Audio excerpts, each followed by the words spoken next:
তাৰ লগত মিলাই গৰমাই দিব।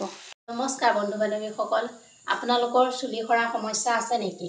আজি মই আপোনালোকৰ যদি চুলি সৰা সমস্যা আছে, মই আপোনালোকৰ মাজলৈ এটা বস্তু বনাই দেখুৱাই দিম, আপোনালোকে সানিব পাৰিব।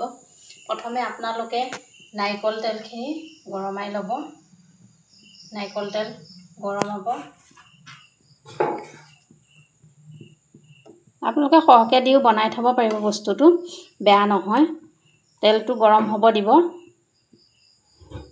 নাৰিকল তেলখিনি গৰম হ'ব দিব। তাৰপাছত এয়া মই জবা ফুল, আনি থৈছোঁ। এয়া জবা ফুল এনেকৈ জবা ফুল পাহত ছিগি আপোনালোকে সৰু কৰি ল'ব। জবা ফুলখিনি তেলখিনি গৰম হৈছে। অলপ পিঁয়াজ কাটি থ'ব। কাটি থৈ এয়া অলপ পিঁয়াজ, কেঁচা পিঁয়াজ আপোনালোকে গৰম হোৱা তেলখিনিত আপোনালোকে পিঁয়াজখিনি দি দিব।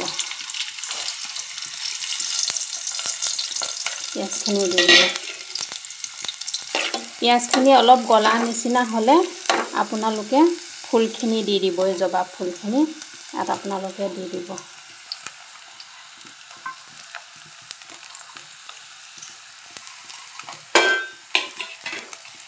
ফুলখিনিও আপোনালোকে তাৰ লগত মিলাই গৰমাই দিব।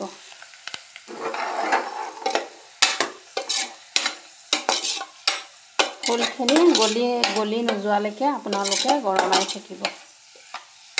ফুলখিনি গলাৰ পিছত আমি এতিয়া নমাই দি চেকনি দি আপোনালোকে তেলখিনি উলিয়াব লাগিব। এতিয়া আপোনালোকে এনেকৈ চেকনিত আপোনালোকে দি দিব।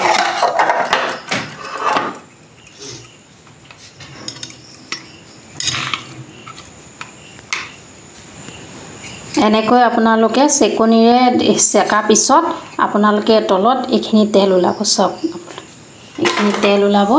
আপোনালোকে এইখিনি তেল আপোনালোকে মূৰত যেতিয়াই মন যায় তেতিয়াই সানিব পাৰিব। আপোনালোকে বটলত ভৰাইও থ'ব পাৰিব। এইখিনি তেল আপোনালোকৰ চুলি সৰা নাইকিয়া হ'ব আৰু লগতে নতুনকৈ চুলি গজিব আপোনালোকৰ।